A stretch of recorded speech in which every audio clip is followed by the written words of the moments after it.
నమస్కారం, మీరు చూస్తున్నారు HN9. నాడు ఎన్టీఆర్ ప్రవేశపెట్టిన పథకాలే నేడు దేశమంతా అమలవుతున్నాయంటే అది ఆయన గొప్పతనానికి నిదర్శనమని, పేదవాడి కనీస అవసరాలైన కూడు గూడు గుడ్డ సమకూర్చాలనే ఆలోచన చేసి వాటిని సమకూర్చిన మొదటి ముఖ్యమంత్రి ఎన్టీఆర్ యువతకు, బడుగు బలహీన వర్గాలకు రాజకీయ భవిష్యత్తును ప్రసాదించిన గొప్ప నాయకుడు.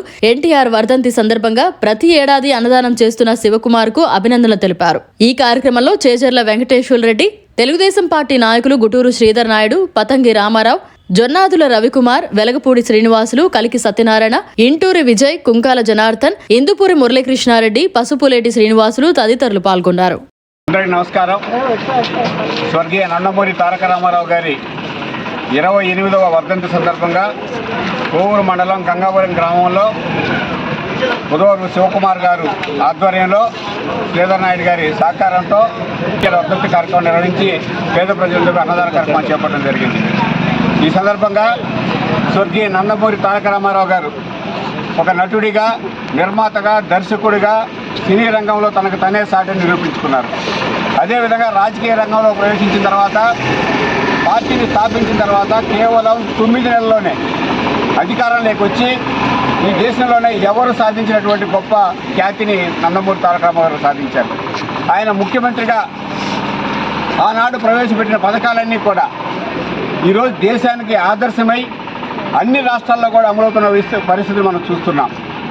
ఇప్పుడు 1983 సంవత్సరంలోనే ఆయన ఎంతో ముందు చూపుతో ఆలోచించి అనేక పథకాలకు శ్రీకారం చుడితే ఈరోజు భారతదేశంలోని అన్ని రాష్ట్రాల్లో కూడా ఈరోజు అవన్నీ అమలవుతున్న పరిస్థితులు మనం చూస్తున్నాం. ప్రతి పేదవాడికి కూడా తినటానికి తిండి, ఉండటానికి ఇల్లు, కట్టుకోవడానికి బట్ట ఉండాలనేది ఎన్టీ రామారావు గారి సిద్ధాంతం. దానికి అనుగుణంగానే ఆ రోజు ₹2 కిలో బియ్యం పథకాన్ని ప్రవేశపెట్టారు. పేదలకు పక్కా ఇళ్ల గృహ నిర్మాణ పథకాన్ని ప్రవేశపెట్టారు. 50% ధరకే సబ్సిడీ పైన వస్త్రాలు ఇచ్చే కార్యక్రమాన్ని కూడా ప్రవేశపెట్టి అమలు చేశారు. ఆ రోజు ఆయన ప్రవేశపెట్టిన ₹2 కిలో బియ్యం పథకం ఈరోజు దేశంలోని అన్ని రాష్ట్రాల్లో కూడా అమలవుతున్న పరిస్థితులు మనం చూస్తున్నాం.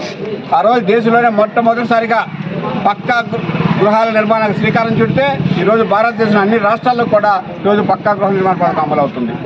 ఆ రోజు పేద ప్రజలందరూ కూడా ఇంజనీర్లు, డాక్టర్లు అయ్యే పరిస్థితులు లేకపోతే ఎన్టీ రామారావు గారు డొనేషన్ విధానానికి స్వస్తి చెప్పి ఎంసెట్ విధానాన్ని ప్రవేశపెట్టి ప్రతిభ ఆధారంగానే డాక్టర్లు, ఇంజనీర్లు అయ్యే అవకాశాన్ని ఆ రోజు పేద ప్రజలు కల్పిస్తే ఈరోజు భారతదేశంలో అన్ని ప్రభుత్వాలు కానీ కేంద్ర ప్రభుత్వం కూడా ఈరోజు దాన్ని అమలు చేస్తున్న పరిస్థితులు మనం చూస్తున్నాం.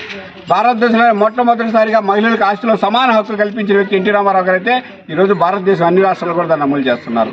అంతేకాదు పేద ప్రజలు చదువుకునే దానికోసంగా, ముఖ్యంగా ఎస్సీ, ఎస్టీ, బీసీ, మైనార్టీ పిల్లలు చదువుకునే దానికోసంగా ఆ రోజుల్లో గురుకుల పాఠశాలకు, రెసిడెన్షియల్ పాఠశాలకు ఆయన శ్రీకారం చుడితే ఈరోజు భారతదేశంలో అన్ని రాష్ట్రాల్లో కూడా ఈరోజు అమలవుతున్న పరిస్థితి చూస్తున్నాం.